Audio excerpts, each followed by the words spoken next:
Sejam todos bem-vindos a mais um Pode Isso. Esse Pode Isso vai contribuir aí com conteúdos em torno desses medos, né? Desse caos, desse horror que tá construindo nesse tema de violência escolar que a gente importou aí dos Estados Unidos pro Brasil recentemente.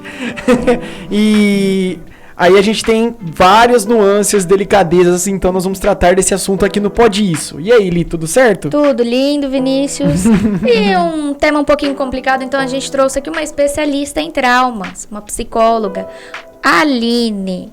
Hoje a gente já vai começar com uma pergunta. Este medo dos massacres na escola pode causar traumas crônicos na fase adulta? Pode isso, Aline? Pode sim, né? O medo, né, os traumas, eles podem sim causar algo significativo na nossa vida, não só na infância, na adolescência, né, mas de certo modo a gente tem que ter um cuidado, né, com aquilo que marcou a nossa vida, né, então a gente precisa ter um tratamento. Eu não gosto muito de usar a palavra tratamento, né? Fica algo muito pesado. Exatamente, fica algo muito específico, mas a gente precisa olhar para esse trauma, olhar para isso que marcou, né, na vida de forma negativa muitas vezes e trazer, né, uma ressignificação, né, de forma muito cautelosa para que isso não venha trazer esses impactos e esses prejuízos lá no futuro. Essa vida adulta, que hoje nós aqui, né, temos muitos traumas não tratados. Oi, tudo bem, Natália? Já estamos vivendo um pós-Covid, né?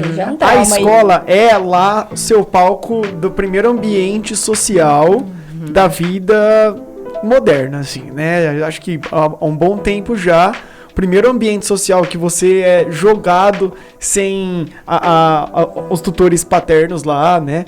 Os cuidadores de casa, é a escola.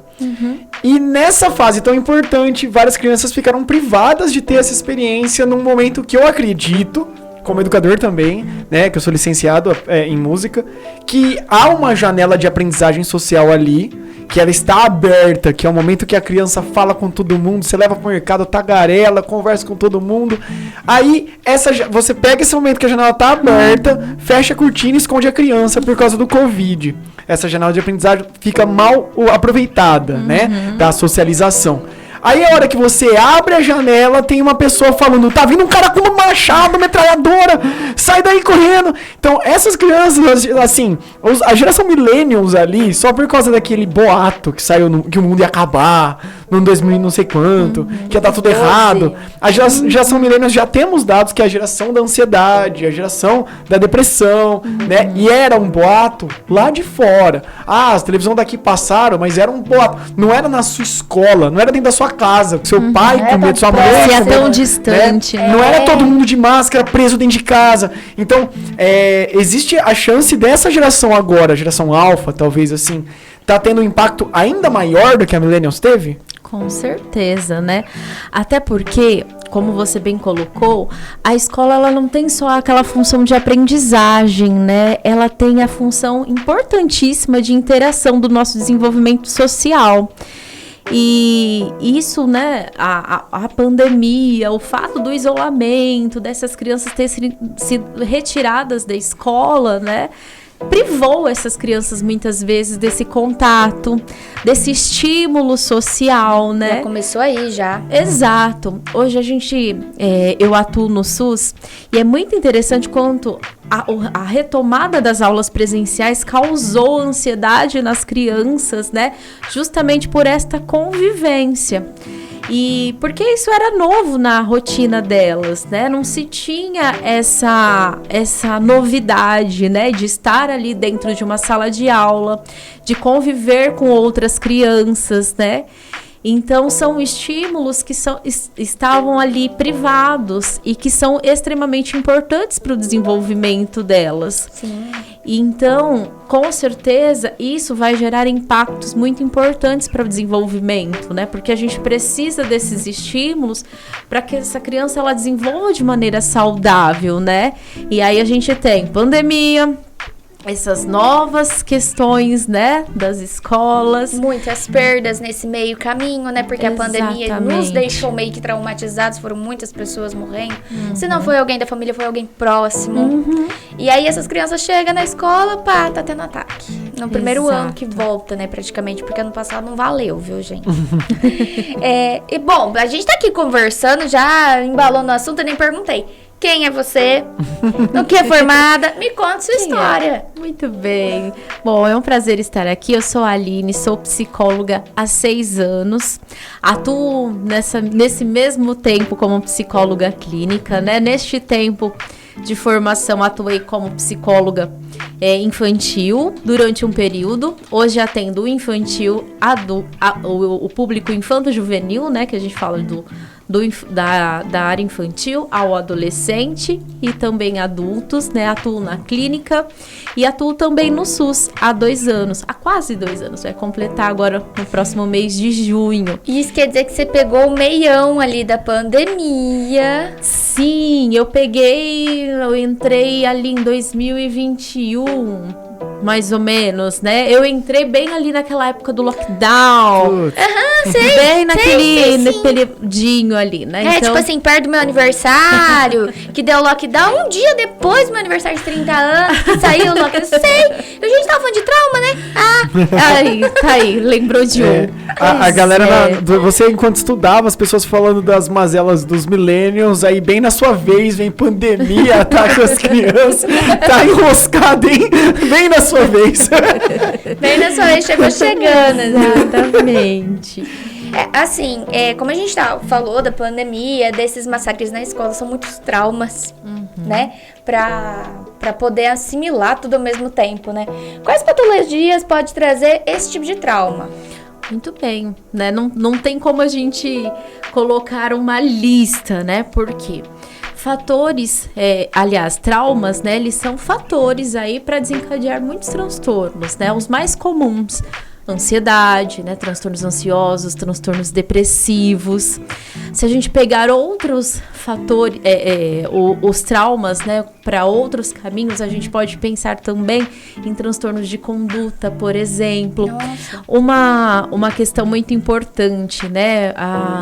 Por exemplo, as pessoas que vivenciam os traumas causados pelo bullying, por exemplo, é um fator muito importante que pode desencadear caso essa pessoa já tenha uma predisposição para um transtorno de conduta, por exemplo, né?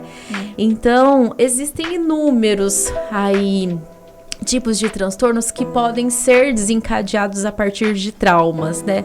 Tem até uma frasezinha que eu gosto muito de uma música que fala que o trauma é o quadro na parede que dói mais, né? É aquela cena que a gente revisita e que nos causa dor, né? E como nós falamos lá no início, que se não cuidada, né?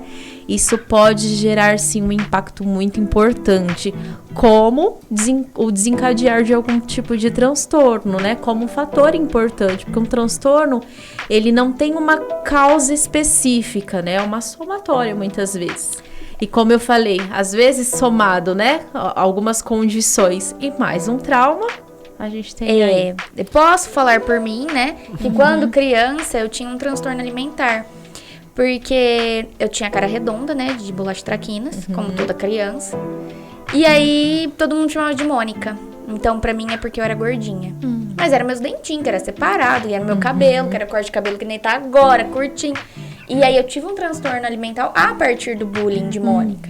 Então, todo dia de manhã, eu tomava café da manhã. Depois eu ia na escola, já pedia, tipo, no primeiro horário. Posso ir no banheiro? Ia lá e vomitava. Porque eu me achava gorda. Então, tipo, até a professora entender o que é que eu estava fazendo, demorou um tempo. Lógico, não tinha bola de cristal, né? E aí, ela sentou e conversou comigo. Então, pegou, falou que não podia, que eu não estava gorda, estava em fase de crescimento, explicou. Aí ela não deixava mais eu ir no banheiro de manhã. Opa, peraí. Aí que você vai vendo que tá errado, né? São traumas que a gente vai levando. É bom a gente pontuar que a gente tá falando de patologias. Sim. Né? Bulimia, provavelmente desses transtornos que você falou, deve estar listado aí um monte de nome que eu não sei, dentre eles, ansiedade, depressão. Vai saber, né, a todas as... Porque ainda aqui, mesmo que dentro de ansiedade já tem N quadros de ansiedade, varia de pessoa para pessoa, né? Que são casos patológicos. Eu queria dizer que eu gosto sempre de falar que a dor não é uma mazela. A dor ela é necessária e fundamental. O descuido da dor pode torná-la patológica, né? Por exemplo, a Aline é uma pessoa que ela luta com uma ansiedade, né? Que tem momentos que ela está muito bem e tem momentos que a luta está muito difícil e ela tem que ser muito resiliente para lidar com isso. Eu sou uma pessoa ansiosa, mas não sou uma pessoa que tem a patologia da ansiedade. A ansiedade não me toma, não na maior parte das vezes, não me toma sono, não atrapalha a minha atenção no trabalho, não atrapalha a minha vida pessoal, não atrapalha meus outros sentimentos. Eu fico ansioso como uma pessoa normal, entre aspas, né? Eu não tô querendo dizer que quem é ansioso não é normal, mas tipo, eu fico ansioso como quem quer que as coisas aconteçam, né? E a dor traz empatia, né? Tanto que a Aline é uma das pessoas que mais tem empatia que eu conheço, né? Quem fez o treinamento dela, os alunos dela sabe, né? É porque ela conhece as faces da dor com intimidade, com proximidade, né? Então é bom falar que que foi colocado da forma assim: se você não souber lidar com a dor, ela vai virar um transtorno, mas isso não significa para você negar a dor. Né? Eu acho que é pelo contrário, é você aceitar a dor e falar: nossa, está doendo, vou atrás de cuidados, não é isso? Igual, não é nesse sentido? Igual a parte do luto, você tem que viver aquela parte, pronto, acabou. Se você não viver a parte do luto, ele vai te perseguir para o resto da vida, não dá pra ignorar, simples assim. Exato. E assim, às vezes a gente tenta esconder ou tenta se fazer de forte algumas coisas e depois acaba virando trauma, que nem, eu estou com medo de ir para a escola, tá tudo bem você ter medo. Tá tendo vários massacres. Vamos conversar sobre isso? Né? Você já procurou uma psicóloga?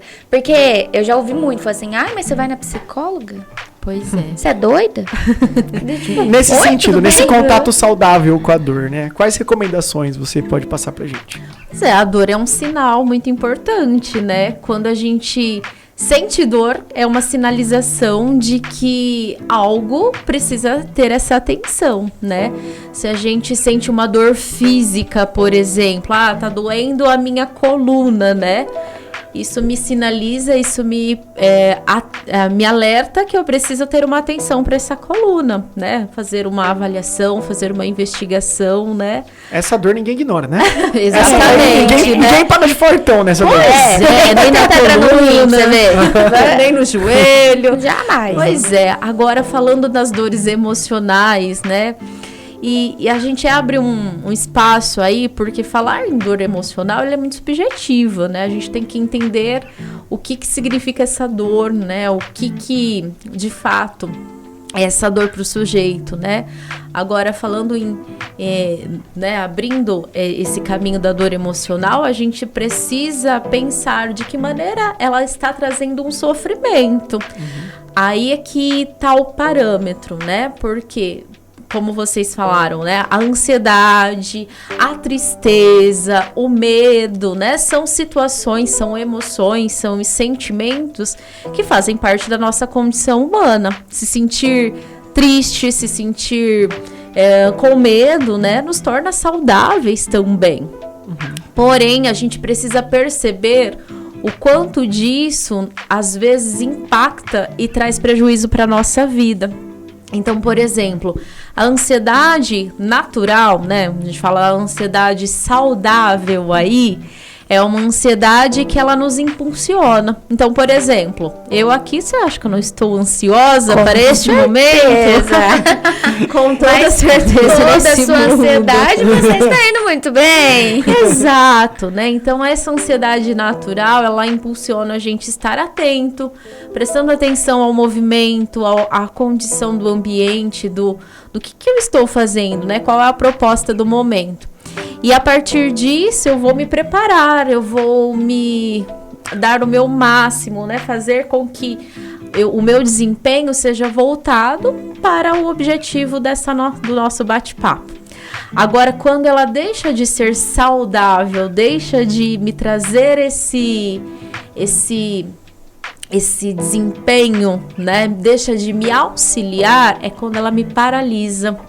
deixa de ser algo que vem para me ajudar para ser algo prejudicial, né? Então, ela vai me paralisando diante das situações, faz eu querer fugir, faz eu querer evitar, né, as situações. Assim, a minha ansiedade, já até converso com uma amiga minha, a Jane, ela fala assim, nossa, eu tenho inveja da sua ansiedade.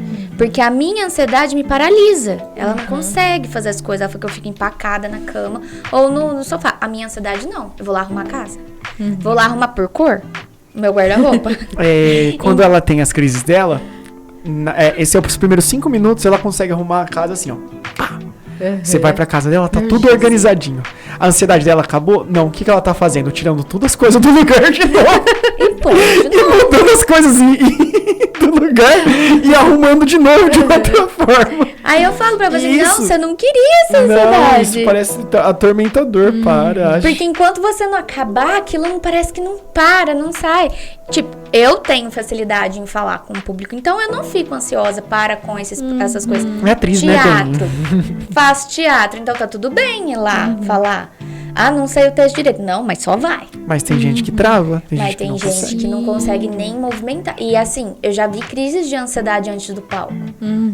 Esquecer texto, né, Vi? Esquecer que texto? Tinha texto? Esquecer texto bem na hora.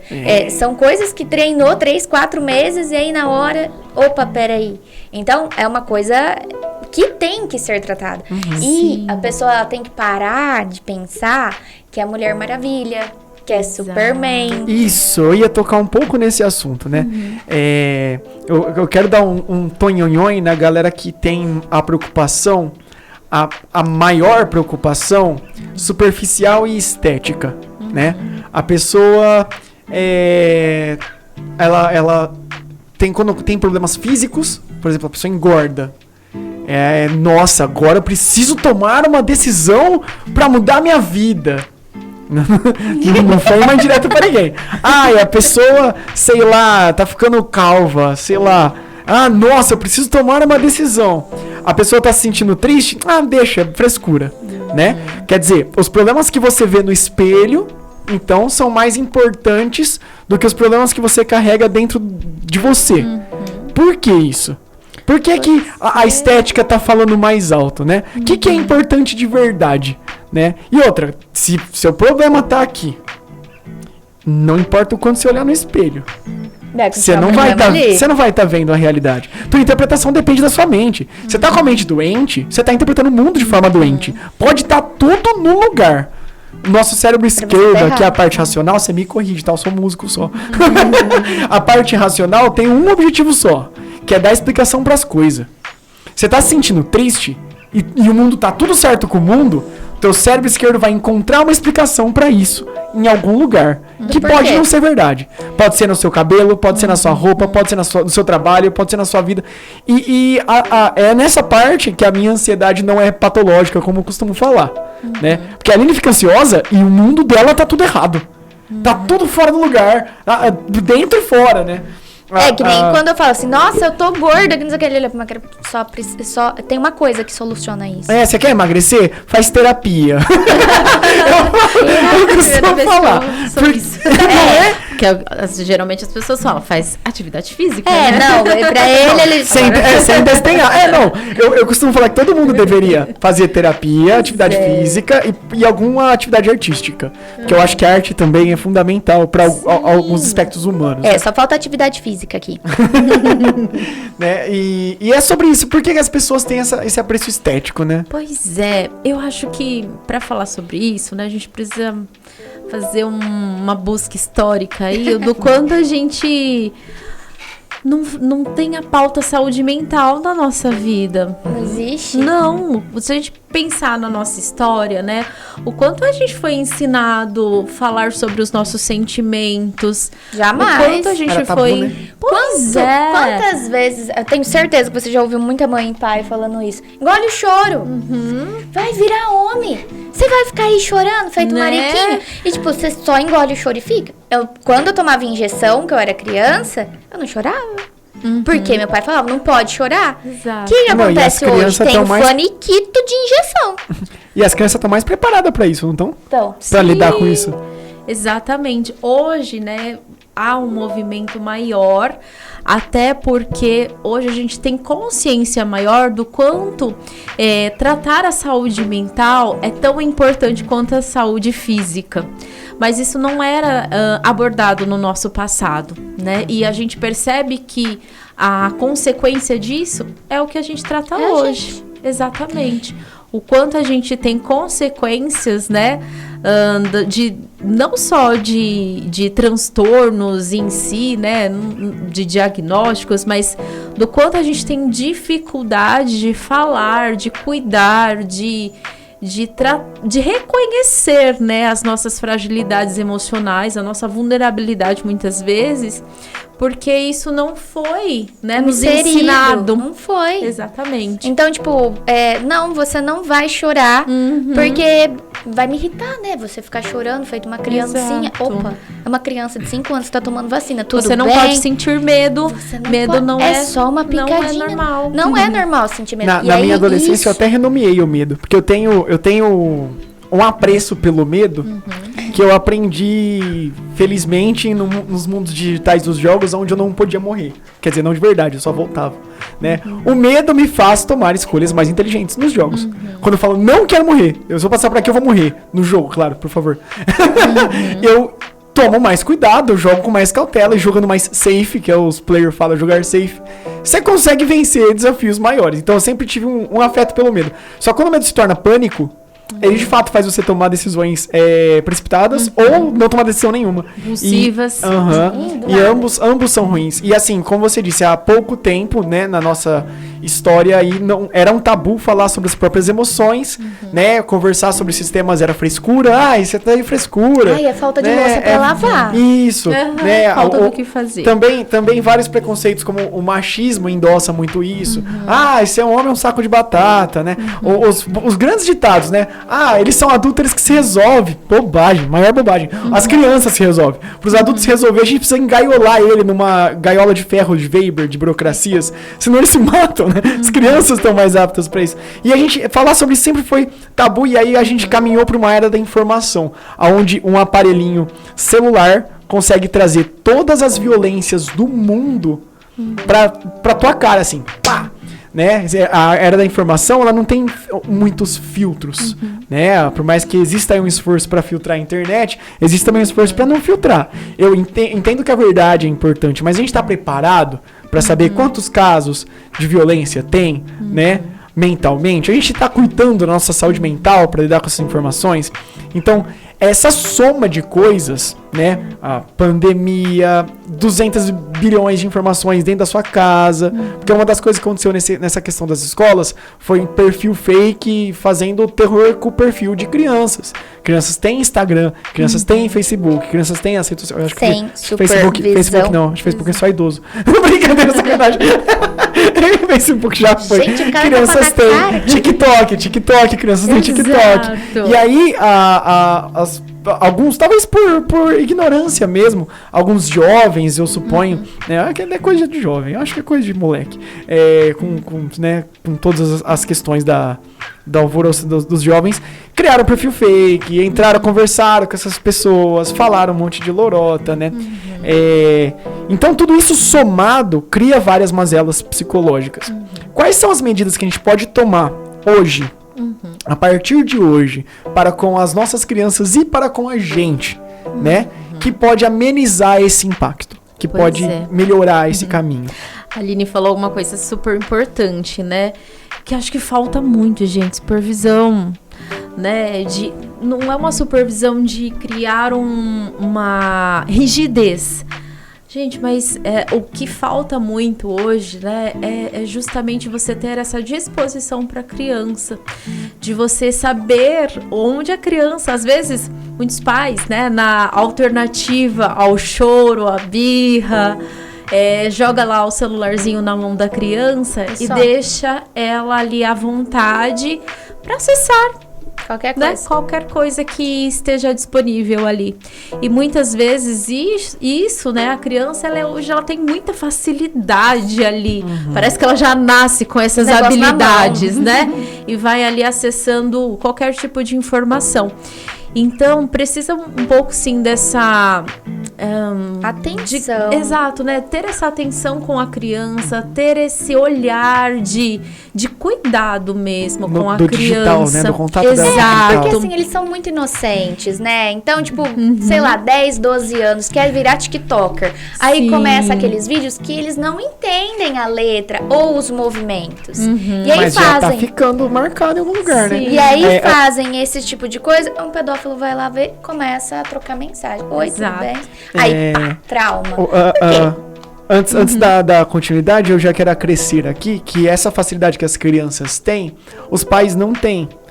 E, muitas vezes. meu, se informa, não é tão difícil. Tem nos aplicativos de celular, de tablet, de computador, de controle de acessos virtuais. E fazendo- Já tem né? Exato. Esses aplicativos. E fazendo um adendo aí, às vezes, essas crianças não são só cuidadas pelos pais, né? Muito delas ficam com avós, né? Que é E mais difícil pior controlar ainda. isso aí, né? Exatamente, outros responsáveis, né? Que não têm essas facilidades, que às vezes não sabem nem ligar ou desligar o próprio celular. E muito menos vai saber o que é desafio do TikTok. Exato. É uma E aí, criança, esses um adolescente morrendo sempre por causa de um desafio tosco. Mas pode procurar, esses aplicativos eles são desenhados para esse pai que não tá muito. E aí você coloca lá, coloca teu e-mail lá no aplicativo, ele vai pôr uns limites na navegação da criança, né? Ou do pré-adolescente, ou adolescente, e vai te passar um histórico aí de ações que a criança fez, para você ter esse controle, né? Hoje em dia tem isso até em videogame, que Malemar tem acesso à internet, né? A Nintendo acho que começou com isso, né? Tinha um vídeo super bonitinho do Bowser Jr., né? Que é instrutivo. Então, façam isso, é realmente importante. É claro que eu diria que o certo é tirar a tela da criança, mas não por completo. E nesse momento que ela tiver com a tela, porque tem jogos que são lúdicos o bastante para serem produtivos, né? Exato. Então, no momento que tiver com a tela, coloca essa travinha aí de cuidado com os pais. E outra coisa, tira as telas da frente dos pais também, né? Porque os pais que não têm facilidade, eles acabam sendo vítima. Mas tem pai que também tá Viciado. vítima, né, Li?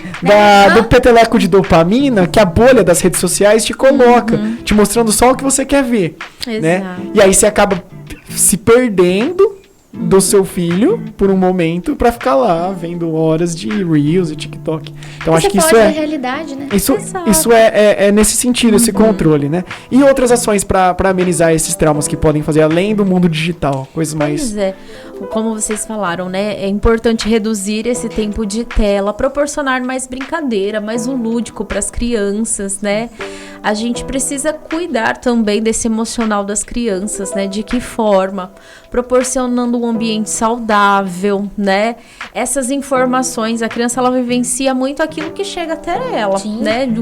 A criança, ela é aquilo que ela vivencia dentro do ambiente. A gente né? fala que criança é copia e cola. Exatamente, é um bichinho que reproduz. É isso. Né? Então, se está sendo eu falo- agressivo, é por algum motivo. eu verdade. falo, se o pai grita com a mãe, a criança vai gritar com o cachorro, né? Porque está se sentindo um direito. É igual. Então, né, que tipo de ambiente a gente quer oferecer para nossa criança, né? Às vezes a gente cobra do ambiente da escola, a gente cobra dos demais que as crianças estão, mas o que a gente está oferecendo dentro de casa, né?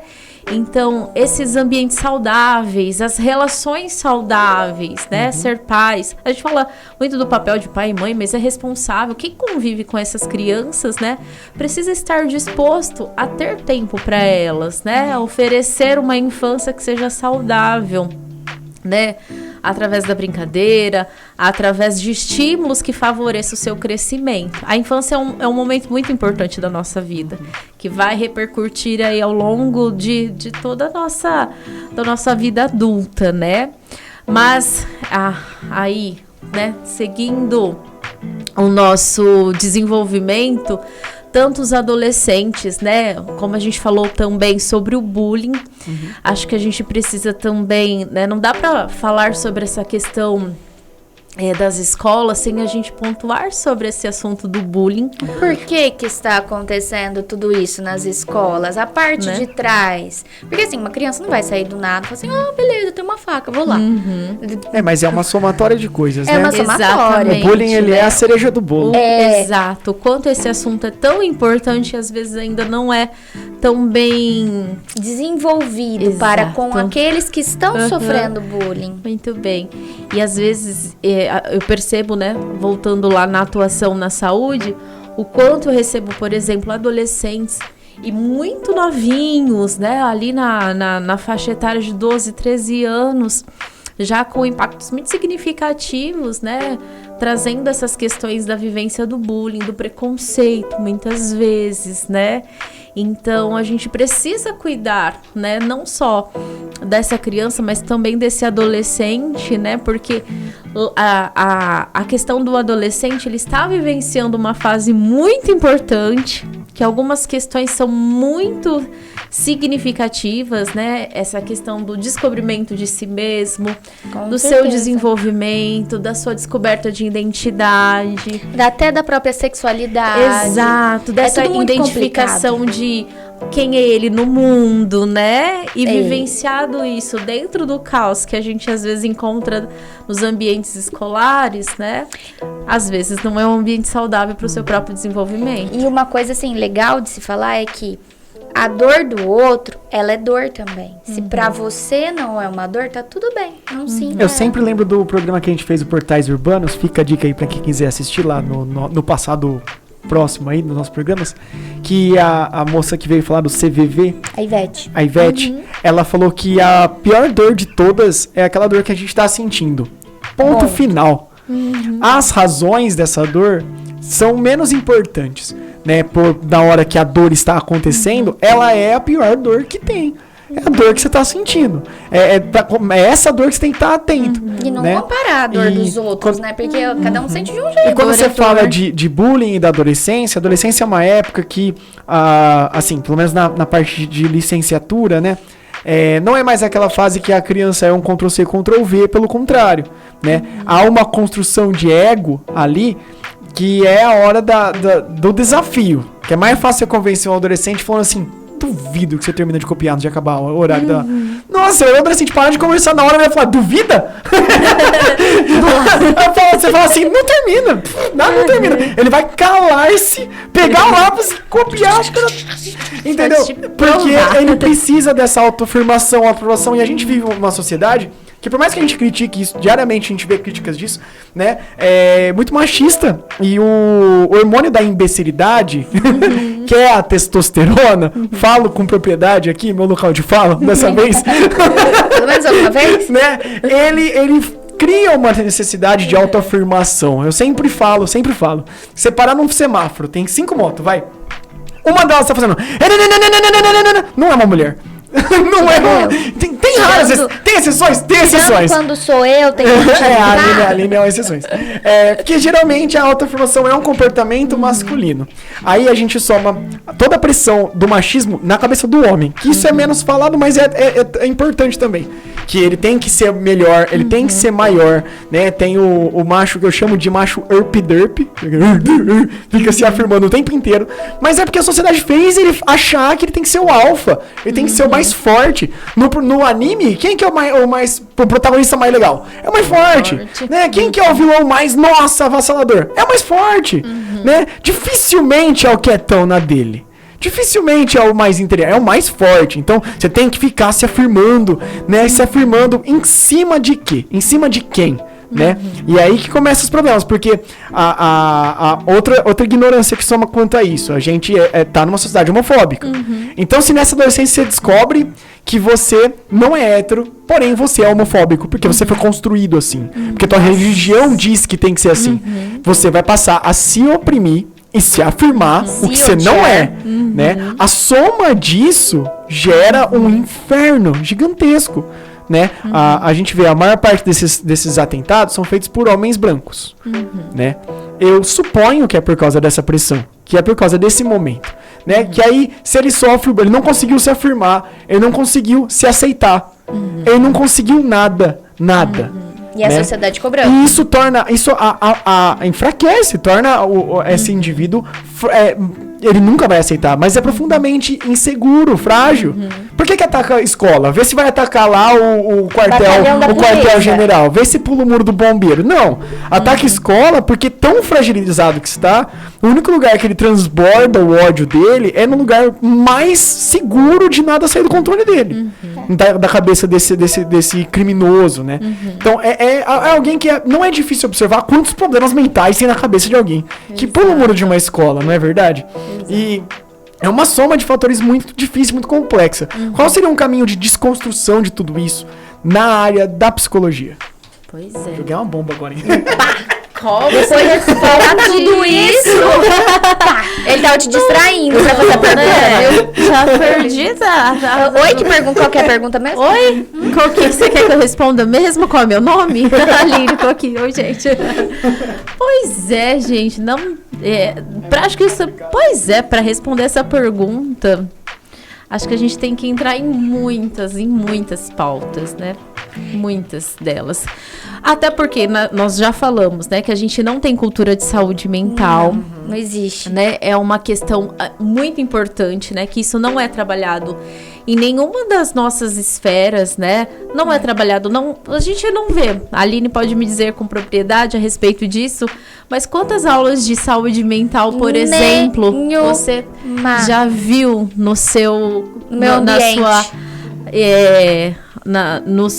no seu dia a dia aí dentro das escolas, não né? Tem. Pois não é, a gente tem, atribui não muito... é importante. Exato. Sabe, importante é você aprender português, matemática, aprender o técnico, no caso meu, aprender ali o ensino técnico, mas não é importante a segurança da saúde mental, porque isso é uma segurança. E assim... É que lá na escola onde eu dou a aula tá sendo mudada essa parte. Então a gente pega... Ali aborda esse tema, ali aborda todas as aulas. Tá falando de divisão, ela vai falar de divisão. Que nem, vou te dar um exemplo. Eu, bullying, Aline, leite. Então tinha um N apelidos de bullying. E tinha o vaca leiteira, que eu odiava. Tinha um ranço. Hoje, para meus alunos, eles têm uma caixinha assim, que é um negocinho da Cacau Show. E eles colocam perguntas lá que eles querem saber no decorrer do dia. E aquele potinho chama vaca leiteira. E aí eles me perguntaram, mas por que vaca leiteira? Eu falei, porque era um apelido que eu tinha e eu não gostava. Mas o que tem? Lembra do ressignificar? O que é uma vaca? Pô, eu adoro vaca, além de comer ela. Eu acho ela mó linda. Ela é sagrada na Índia, caramba. Qual que é o problema de eu ser chamada de vaca leiteira? Aí eu parei um dia e falei, não tem problema nenhum. E aí você ressignificou aquele momento triste da tua vida de falar, putz, eu quero lá socar o moleque. Não, peraí. Uma vaca, ela é sagrada, tá tudo bem. Ressignifiquei, fui lá e pergunto para os alunos como eles estão se sentindo. O porquê que eles estão se sentindo assim. O que aconteceu hoje, tipo assim, um massacre? Escrever um bilhete. Fiz uma vez, eles escreveram um bilhete pra pessoa que fez o massacre, sem xingar. Então, tipo... Você se coloca, tem aquela empatia, e lá na escola a gente faz isso. A gente vai dar um filme semana que vem e vai perguntar sobre o que eles entenderam no filme. E o filme é sobre autismo. Então, mexe com aquele negócio de bullying. Ah, mas aquele lá é lento. Opa, peraí. Você sabe se ele tem alguma deficiência ali? Por que ele é lento? Por que ele é lento? Se colocar no lugar. Né? Você gosta de ser chamado de lento? Então, a gente tem esse tipo de coisa lá. Mas a maioria das escolas... A escola que eu estudei não tinha. E, tipo, quando uma pessoa te chamava com algum nome que você não gostava, se a professora ouvia, ela te chamava também. Então, tava tudo bem, né? Então, começa aí. E aí, a gente recebeu uma cartilha depois desse dia, falando sobre algumas coisas que a gente teria que observar nas crianças. Se a criança ficava muito tempo sozinha, se ela tinha uma agressividade fora do normal, se ela tinha algumas coisas assim do tipo falar, eu não gosto desse lugar, ou brigar com alguém por algum motivo fútil e falar que ia matar a pessoa. Então, você para e fala assim, gente, mas peraí, isso acontecia comigo lá. Será que... E você para e fala assim, gente, tô viva? Será, meu Deus? É muito estranho, não é? Sim. E eu acho que É interessante, né, todo esse movimento, mas como eu falei, a gente não... E eu acho interessante a sensibilidade como muitos professores, a partir dessas vivências, né, dessas situações, desses contextos, têm mudado a sua forma de atuação. Não só professores, mas como outros profissionais, né, têm trazido novas abordagens para trabalhar não só de forma pedagógica ali o seu conteúdo, né, mas trazendo também outras referências, assim como também esse contexto da saúde mental para dentro da sua atuação ali na sala de aula. Isso que é importante, né? A gente conseguir inserir esses assuntos dentro da sala de aula. E pensar na saúde mental, que é algo que a gente precisa inserir dentro das nossas escolas e outras áreas da nossa sociedade, a gente não é só papel do psicólogo, Exato. Né? Não é só um papel... chegar nisso. Agora que você me fala. Não é só um papel da psicologia, porque a saúde mental, ela não se trata somente de ausência de doenças, né? Ela se trata de você empoderar o ser humano, você avaliar o ser humano, né, enquanto um indivíduo capaz de viver a sua vida de forma plenamente. Então, para que a saúde mental ela chegue e ela seja atuante dentro de uma escola, né, a gente precisa da saúde, a gente precisa da educação, a gente precisa da segurança, a gente precisa de muitas esferas que trabalhem em conjunto para que isso aconteça. É isso. Sabendo disso, da voz de uma profissional, né, existe lá quase uma obrigatoriedade, eu acho, por lei, de ter uma psicóloga por unidade escolar.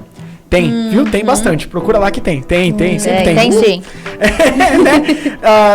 Se tivesse ainda, né, como você disse, o terapeuta, ele tem uma função fundamental para cuidar dessas coisas, só que não tem como ele operar um milagre, né? A gente tem que cuidar da nossa saúde física e mental, como o mínimo do comportamento humano. Se alimentar direito, praticar atividade física e fazer terapia, deveria ser dever de casa. É o pé da situação, é a base, é o sustento.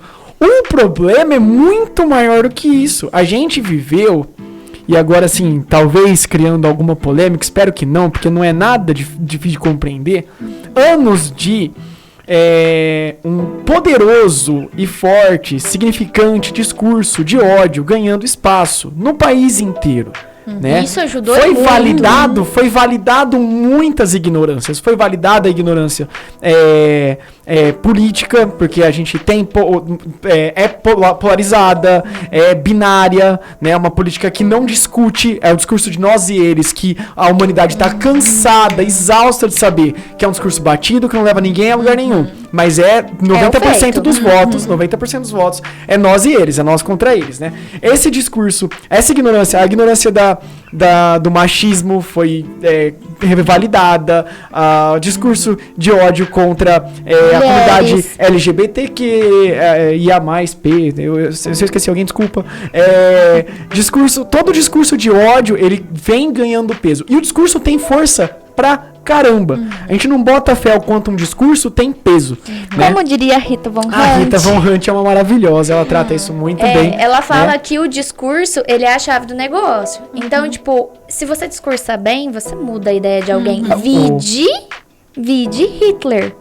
Exato. Então, a força do discurso transforma o mundo, né? O poder do simbólico dentro de um discurso, né? A história tá aí. E assim, o terapeuta hoje eu vejo, ainda mais como eu falei, bem na sua vez, tá nadando numa piscina de concreto, meu. Sim. Porque você falou concreto, eu lembrei de um meme que sempre tem na internet, que é assim, a psicóloga vai lá, amacia toda o cimento lá, bonitinho. Aí vem a família e os fluidos, e é um gato passando assim, em cima do cimento. Cara, e aí ela volta, passa de novo, vem a pandemia. Aí volta, passa de novo, vem o discurso de ódio. Passa de novo, o atentado nas escolas. Dalai Lama. Mano, a criança tá entre o Machado e o Dalai Lama. Olha esse mundo. Não tem como o terapeuta operar um milagre nesse mundo. É claro que a função dele se torna ainda mais hiper necessária, né? Tinha que ter 2 terapeutas por pessoa, a conta não bate, não é? Como diz a dona Natália, minha psicóloga, ela vira pra mim e fala assim, então, Aline, eu preciso de uma coisa muito importante, da tua ajuda pra se ajudar, porque eu sozinha não vou dar conta, amiga. Exato, eu preciso de você nesse momento, vamos lá. Então, além de mudar esse discurso nos ambientes, que eu acho que é sobre isso, é mudar esse discurso, vamos falar sobre solidariedade, sobre paz, vamos buscar exemplos que não sejam intolerantes, porque onde sobra intolerância, também sobra ignorância, falta inteligência, né? Além dessa mudança, né? Quais práticas auxiliariam aí para uma vida mais amena e tranquila neste inferno que a gente tá vivendo? Além da terapia, que a gente poderia fazer. O que você sugere? Eu falo, gente, né, nessa questão do psicólogo nas escolas, né, é muito curioso, porque saiu esse... Eu não me lembro se já foi aprovado, eu acredito que sim, né? Mas tinha saído essa lei. Mas e às vezes isso vai colocar um profissional dentro de uma escola, né? E se a gente pegar o município de Catanduva, por exemplo, tem escolas que são muito volumosas, né? Um profissional. Uma andorinha só não faz verão, né? Imagina só. E quando se trata de crianças, né? Crianças e adolescentes, a gente não pensa só na criança e no adolescente, né? A gente tem que lembrar também de pais, famílias, né? De professores também, que são partes importantes dentro desse processo. Então, realmente, né? Pensar em trazer um profissional ali para aquele espaço e, às vezes, um profissional para atribuir todo aquele conjunto. Às vezes é como a gente jogar, né, uma agulha lá dentro do palheiro. Não vai ter uma utilidade tão eficiente assim. A gente tem que pensar de que forma fazer isso, né? Que seja de fato algo que vá contribuir, né? Mas agora pensando assim, nós enquanto meros seres humanos, né? O que nós na nossa casa nós podemos fazer para mudar, né? Eu acho que a gente pode pensar de maneira de saúde mental. Além do básico, do pacote básico, né, que a gente falou, eu gosto de dizer que terapia não resolve a vida de todo mundo como uma fórmula mágica, tem um né? outro detalhe bem pequenininho. Assim como atividade física e alimentação não vai resolver, não vai pagar os boletos. Tem um detalhe bem pequenininho, assim, né? Você tem 30 anos, você vai na terapeuta uma vez. Pô, ela não me resolveu nada. Isso. Você tem 30 anos de problema, aí você vai na coitada uma vez, ela tem que fazer milagre na tua vida. Pois é. E às vezes a gente leva, né? Tem até essa ilusão, essa expectativa, assim, de levar ao terapeuta, né, e colocar como se o psicólogo ele fosse o solucionador de problemas. Só que a terapia, ela não tá com esse papel de cura, de solução de problemas, né? Ela tá como um auxílio de despertar de possibilidades aí, né? Que eu falo que o psicólogo que ele te dá respostas, ele não tá te dando nada, né? O psicólogo, ele não tá como um profissional para te dar respostas. Ele é para te ajudar a fazer novas perguntas, né? Para te ajudar a buscar... Natália, Natália, desculpa aí, tá? Trabalhei seu trabalho, amiga. Nossa! Eu saio de lá de vez em quando e falo pro menino, mas caramba, eu quero uma resposta, faz uma pergunta. Mas é claro. Pois é. Eu falo isso para meus pacientes, eu falo assim, né? Principalmente quando eles fazem as perguntas.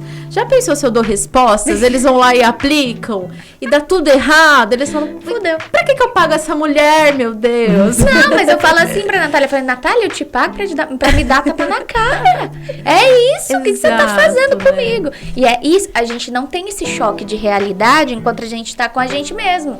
Ou quando a gente tá com alguém, tipo, que conhece você muito bem, ele até fala a mesma coisa que a psicóloga, mas eu tenho que ouvir dela.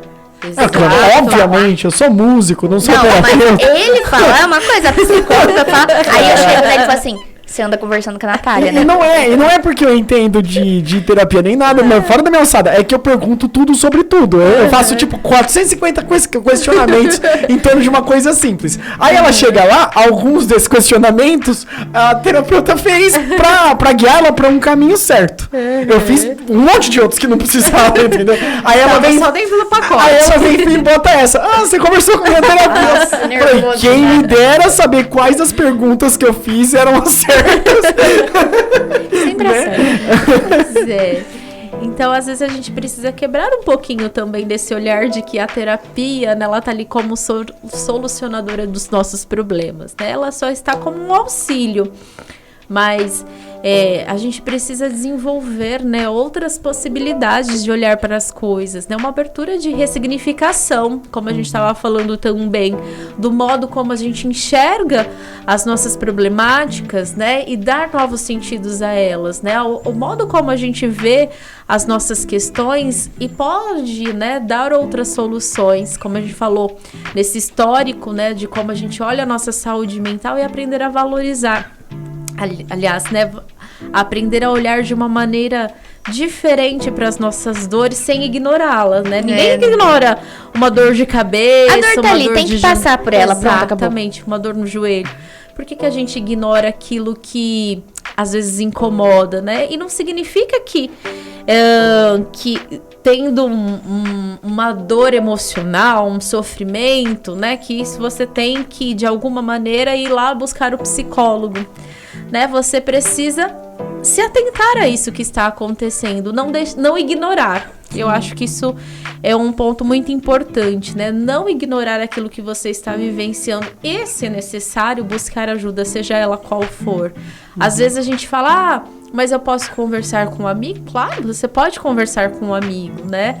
Mas talvez não seja a conversa com um amigo que vai te trazer, né, a solução que você precise. Perfeito. Ou aquilo que porque você necessita, O né? amigo, como não é formado, ele não vai É te o fazer coach. questionamentos. Talvez ele te que dê aquela faça- resposta que não vai te levar pra longe, Que né? faça você entender. Porque assim, eu entendo a Natália, que quando ela me faz uma pergunta, eu fico lá com o cara assim. Porque você sabe a resposta, Eu você só não sei. quer aceitar Eu ela. quero. E ela tá tentando me fazer aceitar aquela resposta. O despertar vem de dentro pra fora. E o amigo O não. terapeuta sabe disso, o amigo não. É. Pois e é. assim, portanto, tudo isso, o que te fez caminhar para a área da psicologia? Bom. No meio desse holocausto. Entre idas e vindas, meus caros. Pois é. Eu nunca quis ser psicóloga pra falar pra vocês, né? Eu quis ser professora. pra falar Olha só. a verdade. Que né? também tá vivendo uma seara difícil. Entendi. Você escolheu o caminho difícil da vida. Modo Quando eu hard. estava lá no ensino médio, né? Eu queria ser. Olha só. Eu queria ser professora de. Eu ia fazer letras, né? Meu primeiro.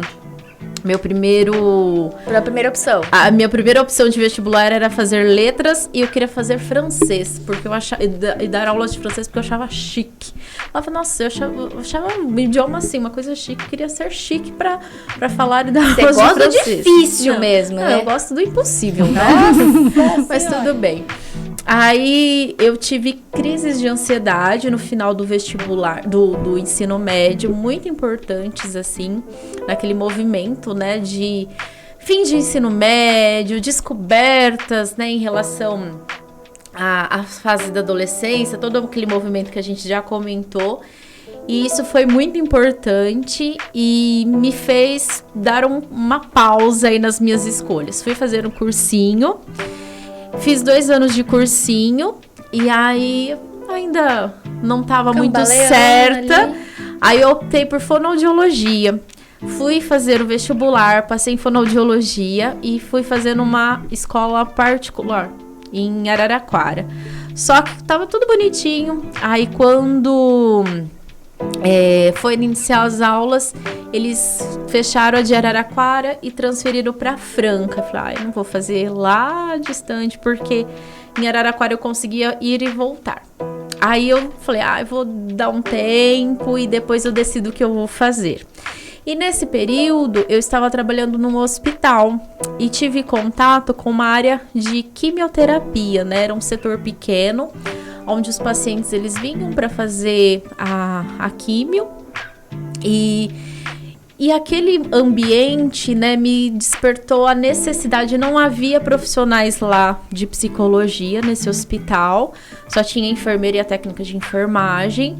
E eu olhava, né, aquelas pessoas e às vezes eu conversava com elas, sabia das histórias delas, contava um pouquinho a respeito, elas contavam um pouquinho do diagnóstico, da vida, né, do caminhar delas em relação à doença. E foi me despertando esse interesse de ouvir as pessoas, né? De querer cuidar das pessoas que vivenciavam aquele momento. Aí eu falei, eu vou fazer psicologia porque eu quero atuar, né, na área da psicologia hospitalar, porque eu quero estar ali. Então foi assim que eu me direcionei para o curso. Eu entrei na psicologia para poder trabalhar na área de hospital. E assim eu fiz os 5 anos.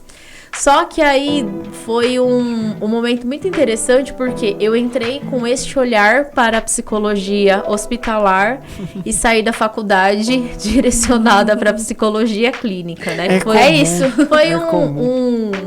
um peixinho ali que saltou dentro desse aquário e estou lá até hoje, né? E hoje atuo como psicóloga clínica dentro desses 2 contextos, tanto na clínica quanto na saúde pública.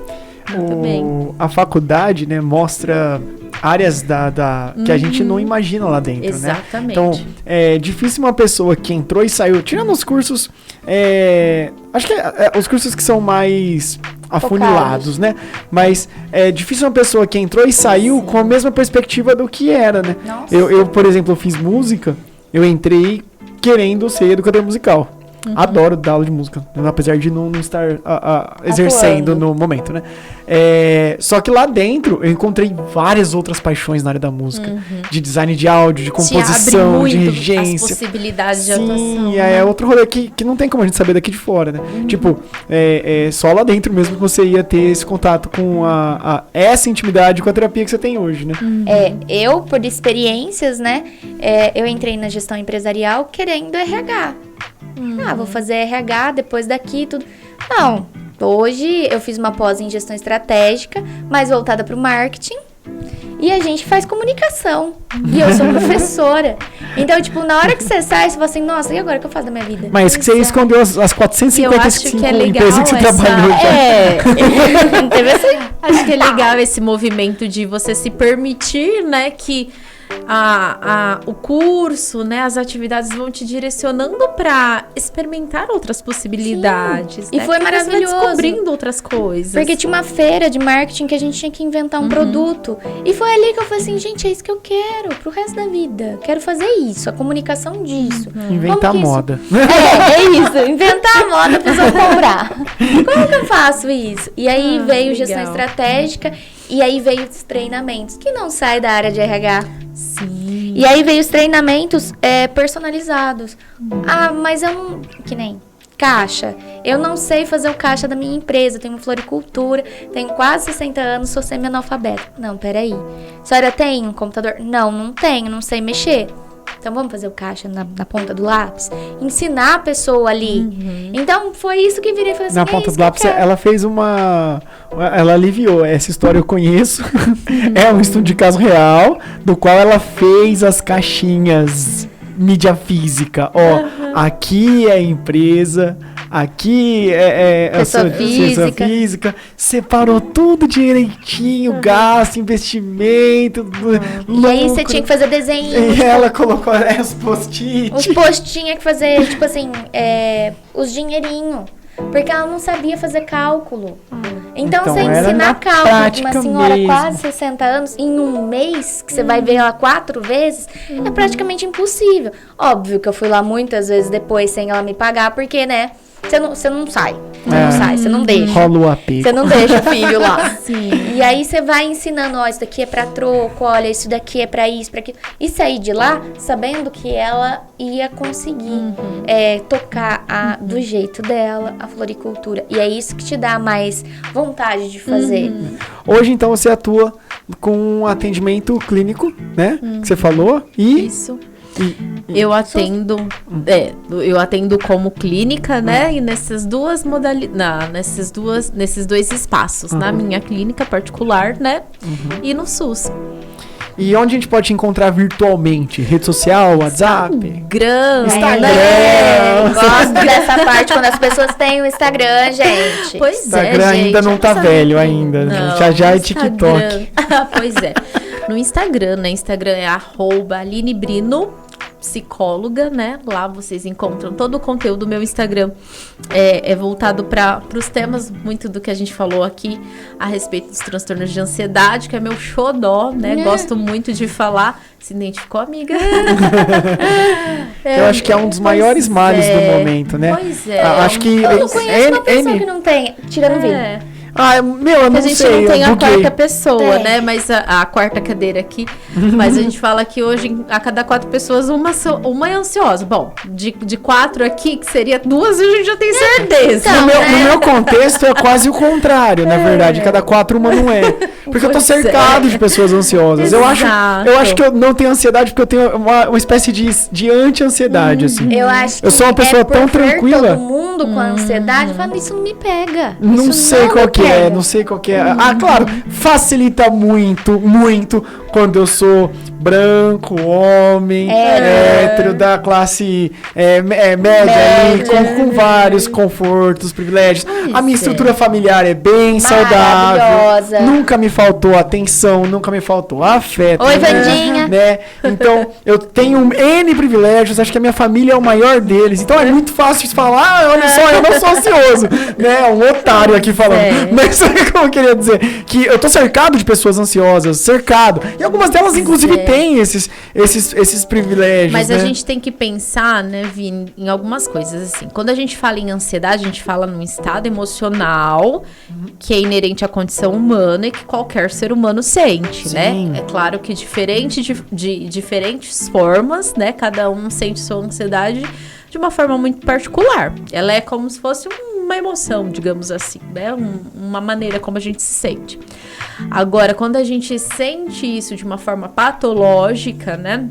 E às vezes as pessoas, elas podem ter uma crise, né? Mas não desenvolver um transtorno, né? Às vezes a gente... Quadros, né? Quadros de ansiedade. Exato. Às vezes a gente pode ter tido alguma crise ansiosa aí, motivado por algum fator da nossa vida, algum evento específico, mas não desenvolver um transtorno. Agora sim, nós temos pessoas que tenham transtornos de ansiedade. O mais comum deles, que a gente conhece, que é o transtorno de ansiedade generalizada, né? E esses sim são as pessoas que tenham um tipo de transtorno, que convive com essa ansiedade patológica, né? E além da ansiedade generalizada, a gente tem outros, como a síndrome do pânico, o toque e afins. Isso E é importante também falar que a pessoa que tem ansiedade, ela tem que aceitar que ela tem ansiedade. Porque eu não aceitava. Pois é. Não, é tudo menos pra quase ansiedade. qualquer questão mental, né? Então, final da faculdade, né? Porque, assim, gestão empresarial, você faz 10 matérias de uma vez e são 3 anos pra fechar. E é faculdade. E aí, chegou no final, né? A gente tava lá, tem um interdisciplinar, que a gente faz todo semestre. Tinha o TCC. E aí, a gente tava lá discutindo sobre. O professor pegou e falou a palavra mágica. Gente, eu vou dar mais um trabalho. Foi minha primeira crise de ansiedade forte que eu tive que ir pro UPA. Fui pro UPA falando que eu tava infartando. Não, eu tô infartando, tô com dor Mas no os peito, sintomas são idênticos, né? tô Num quadro de ansiedade grave, é idêntico. Cheguei lá falando que tava infartando. Me levaram, amigos da escola me levaram. O médico falou assim, olha, tá tudo bem. Não tá. Foi pra casa. Me deu um remédio, foi pra casa. Na outra semana de novo, tô infartando. Chegou na terceira vez, a doutora Gaia Lili, ela virou pra mim e falou assim, eu estou te dando um encaminhamento, porque é a terceira vez que você vem aqui, dentro de um mês, estou te dando um encaminhamento para ir na psicóloga do seu postinho. Olhei pra cara dela e falei assim, não, você vai me deixar morrer. Eu não vou fazer o exame, eu vou morrer aqui na sua frente. A médica falou, sabe o que vai fazer muito bom pro seu coração? Pra você parar de ter infarto? Terapia. É que nem quando eu falo sobre... Nossa, sabe o que você pode fazer pra perder peso? Terapia. Não vai... Você vai começar a olhar pro espelho e ver outra coisa. E eu virar e falar assim, não, eu tô infartando, você vai me deixar morrer. Aline, amanhã cedo, eu não vou. Porque eu falava que eu não tinha. Eu falei, não tenho ansiedade, ansiedade não dá isso. E aí eu muito fui. grave isso, né? Eu fui por insistência de amigos. Não, Aline, você tem que ir. Fui. Aí eu fui no médico, tinha que passar no clínico geral pra depois ir na médica. Tinha um tanto, assim, de fichas, né? Óbvio, é SUS, você sabe como que é. Ela pegou minha folha, perguntou. Aí ela virou pra mim e falou assim...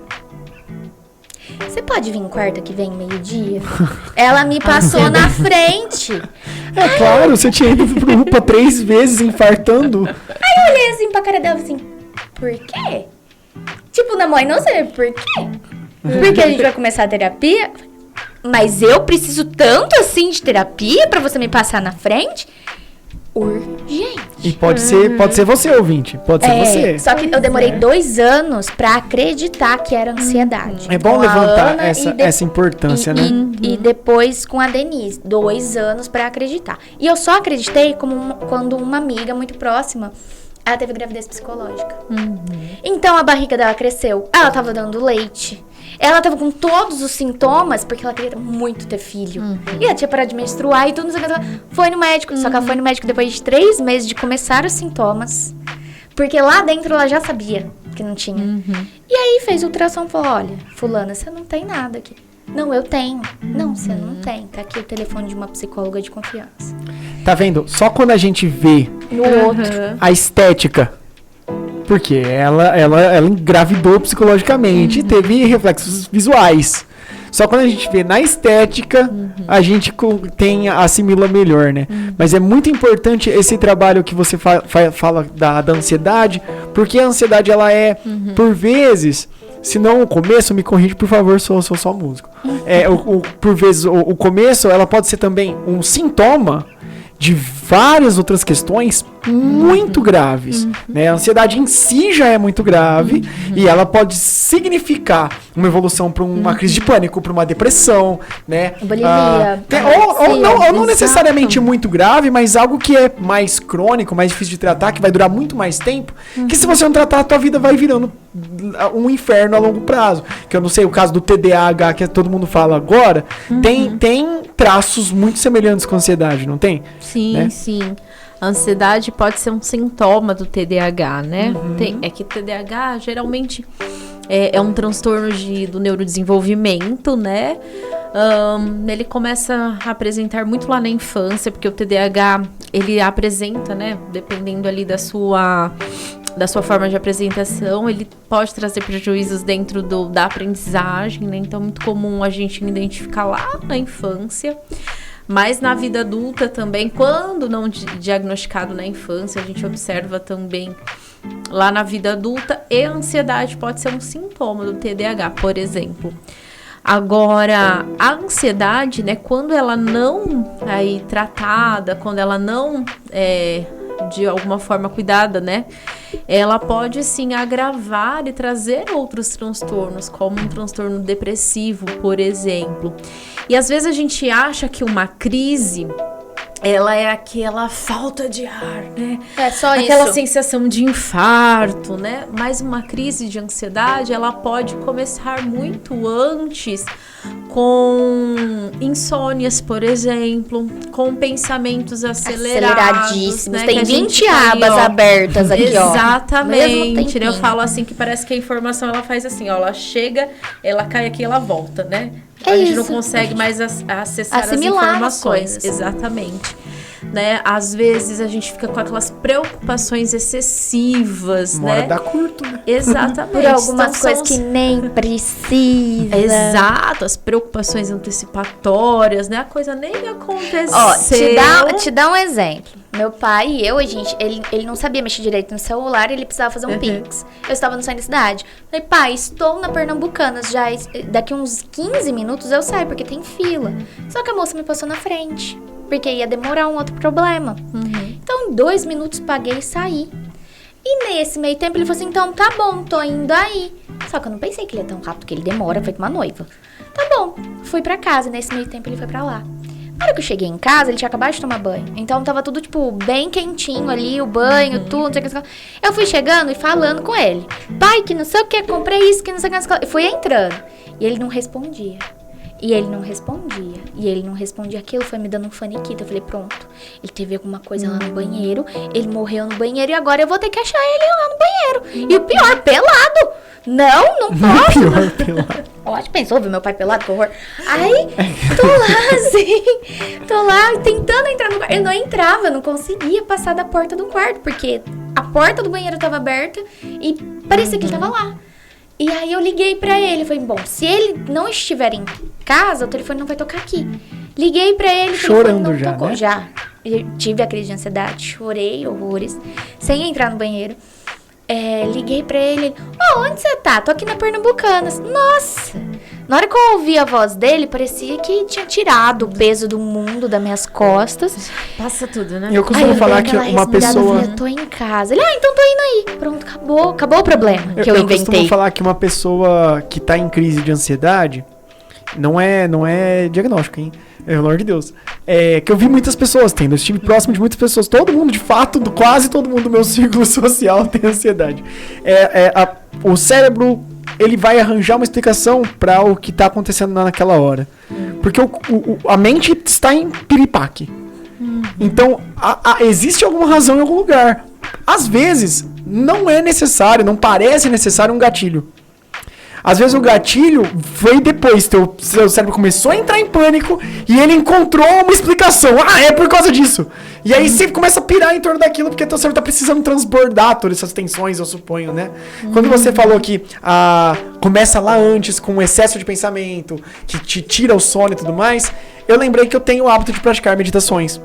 Não que seja lá, né? Mas hoje em dia qualquer coisa é coisa, né? Qualquer atividade que você faz que não seja o inferno da correria do dia a dia, né? Já é alguma coisa. E eu praticando meditações, o passo básico da meditação é você esvaziar a caixinha, né? Exato. É você livrar a sua mente desse excesso de pensamento. E eu sinto o impacto, assim... de um mês ao outro. Um mês que eu deixei de parar um tempo pra esvaziar minha cabeça. Eu já me falta sono, tem acontecido inclusive. Já me falta sono, já fico pensando um monte de coisa. Já começo. E junto com esses excessos de pensamentos vem uma frustração bem forte. Né? Porque, eu não tô num momento tão ruim assim. Na verdade, tem várias conquistas que eu posso apontar. Mas a gente nunca vê isso quando a gente tem algum quadro. A gente sempre vai olhando pra aquilo que a gente ainda não conquistou. Isso, exato. Não, fiz tudo isso aqui, mas falta aquilo ali? E eu reparo nessa hora, porque eu sou muito bem resolvido com meus fracassos. Eu falo que todas as minhas conquistas foram meus fracassos que me transformaram em alguém melhor. Às vezes que eu acertei, pouco me acrescentou. Às vezes que deu errado, eu aprendi muita coisa. Então, quando eu olho os meus fracassos e penso, que merda, eu penso, nossa, tô precisando meditar. Porque geralmente eu olho meu fracasso e penso, putz, que da hora, eu cresci tanto com isso aí, né? Então, talvez a prática da meditação também, né? Seja algo que tenha me ajudado. Sim. Eu tenho quase uma ansiedade reversa, eu falo pra mim, que eu trabalhei em Rio Preto como professor de música, né? E eu voltava de moto 4 vezes por semana, haja chuva, haja sol, né? Só que deu um mês, 2, você entra no automático, né? Então, acontecia de eu entrar na Washington Luiz e sair em Rio Preto. Totalmente inconsciente, totalmente automático. E é aí que mora o maior problema, né? O maior perigo. Então, eu entrava na Washington Luiz e eu tinha que conscientemente conjurar o medo pra eu ficar atento. Eu ficava pensando assim, atenção, você tá na Washington Luiz, você tá de moto, o para-choque é a sua costela. Desperta aí o medo, vem ansiedade. Né? Olha que coisa. Não relaxa. Eu já não tenho pensado. Não, foda-se. Não, isso não é quase dormindo na moto. Né? Então é tudo uma questão de equilíbrio, né? Pra você ter uma ideia, até a rotina para um ansioso, ela deixa, pra você que não tá vendo, que ela já sabe, tá, gente? Ela deixa a pessoa em estado de alerta tão gigante que é assim. O Vini, ele me mandava bom dia todo dia. Ele não morava nessa casa, ele morava em outra casa que tinha escorpião. Era meio inconsciente. E aí ele me mandava bom dia todo dia, pra mim tava ótimo. Ele me mandou bom dia. Mas não era só isso, era o sinal que ele tava vivo. Pra mim todo mundo vai morrer todo momento do meu lado. E aí, um belo dia, ele não me mandou bom dia porque ele acordou atrasado e foi pro cross. E ele não me mandou bom dia. Falei, pronto, ele foi picado por um escorpião. Ele não sentiu, continuou dormindo e não conseguiu me ligar. Ela escreveu uma série do que aconteceu. E aí, antes de ir pro meu trabalho, eu tive que passar na frente da casa dele pra ver se a moto dele não tava lá. Porque vai que se a moto dele estivesse lá, ele tava dormindo ainda. E se ele estivesse dormindo, ele podia estar morto. Aí ela passava de lá. Passei de lá da frente, aí eu fui pro meu trabalho mais tranquilo, porque a moto não tava. Nunca mais dei bom dia. Nele não dá mais bom dia. Eu falo que hoje um teste muito simples pra gente saber, né, o nível da nossa ansiedade é receber uma mensagem com a seguinte frase: Te conto amanhã. precisamos conversar. Não, cara. Acabou. Bem, Vou atrás da pessoa onde ela estiver. Não inventou isso. o que você quer conversar comigo? Como eu disse que eu sou cercada por pessoas Nunca ansiosas. faça essa pergunta pra uma pessoa ansiosa. eu Eu já acho costumo que responder, como todo mundo ao meu redor é ansioso, eu costumo responder, ainda bem que não sou eu ansioso, hein, amigo? Pois é. Porque se eu falasse isso pra você, agora você ia estar em Precisamos pânico. conversar Não, aí já. Aí eu costumo falar, tudo bem, eu estou disponível tal hora, tal dia, já passo minha você acha que agenda. eu tenho isso daí? Mas geralmente eu respondo assim, que quem me manda isso é ansioso. Eu falo, olha só que absurdo. Horrível, Se eu mando, me xinga, né? Aliás, não manda pra ninguém isso não, tá? Você não sabe quem que é ansioso. Pois é, vamos fazer uma dica de utilidade Corrente. pública, né? Gente Já vamos mandar assim, preciso falar com você. Por quê? Motivo, tal assunto, né? Isso, acho facilite. que isso faz parte aí de um resumo prévio, então. Combinado. Nesse turbilhão de informações, é importante a gente pelo menos fixar algumas coisas, né? Que é não negar a dor e lidar com ela. Tomar uma atitude para com essa dor, né? E não mandar mensagem para as pessoas falando, temos que conversar. Exatamente. E indo embora, sumindo. Eu acho que isso também é ruim. É né? horrível. E buscar ajuda, né? Buscar ajuda. Buscar uma é. terapia, buscar Acho que auxílio. Exato, né? A gente precisa desenvolver essa cultura de saúde mental, como nós falamos, né? Isso envolve a terapia quando necessário, mas eu acho que a gente precisa também desenvolver, né, práticas de bem-estar na nossa vida, né? Com Se alimentar certeza. bem, praticar atividades físicas, né? Manter bons relacionamentos, administrar o nosso estresse. Acho que tudo isso favorece para que a gente consiga viver bem e viver bem conosco, viver bem em sociedade, né? Isso faz com que a gente consiga viver bem aí dentro da comunidade que a gente convive. E assim a gente vai construindo, né, essa saúde mental, a nossa e a coletiva que a gente deseja, né? Não faz muito pra amiguinho bonito que você esse não gostaria que recado, fizesse né? pra você, Exato. né? Empatia, oi? Acho que tem uma coisa que a gente falou antes do programa que eu acho que é bom pontuar, né? Que sobre esse tema ainda da pergunta central das escolas, N questões que tem na cabeça da pessoa que chega ao ponto de cometer alguma atrocidade desse ponto, né? Todas elas, essa pessoa precisa de atenção, né? Se a pessoa tem alguma autoafirmação porque ela tá se oprimindo ou porque ela tá querendo se afirmar, tá querendo significar, tá querendo ser alguma coisa, marcar algum lugar, tá querendo, sabe, deixar alguma história em algum lugar, né? Se fazer sentir algo. Em todas essas circunstâncias, a pessoa precisa de atenção. Quando a gente fala demais sobre esse tema, quando a gente dá muita voz, causa alvoroço, posta no WhatsApp, comenta com as pessoas, fala, isso tá acontecendo, não sei o que, meu Deus, e agora? Quando a gente cria essa cortina cenário, né? de pânico, a gente tá dando público. Isso, pra teoria comportamental, eu suponho, é profundamente reforçador para quem comete essas práticas. É tudo que eles precisam de público, de um palco para ele fazer o espetáculo de horror deles, né? Então eu queria sugerir a todos para dar uma abafada, não deixar de conversar sobre isso dentro da sua casa, né? Não é, não vamos falar sobre isso. Pelo contrário, vamos conversar sobre isso sim, em lugares adequados. Não vamos jogar isso numa praça pública, num fórum, num grupo de WhatsApp. Ainda mais o WhatsApp, não tem tato nenhum. Vamos chegar para as pessoas ao nosso redor, pegar elas pela mão assim e falar assim, como você tá se sentindo? Como que tá a sua escola? Como são seus amiguinhos da tua turma? Tá tudo bem lá? Então os professores, né? Isso não vai causar o palco que eles querem e vai ter um efeito melhor, não é?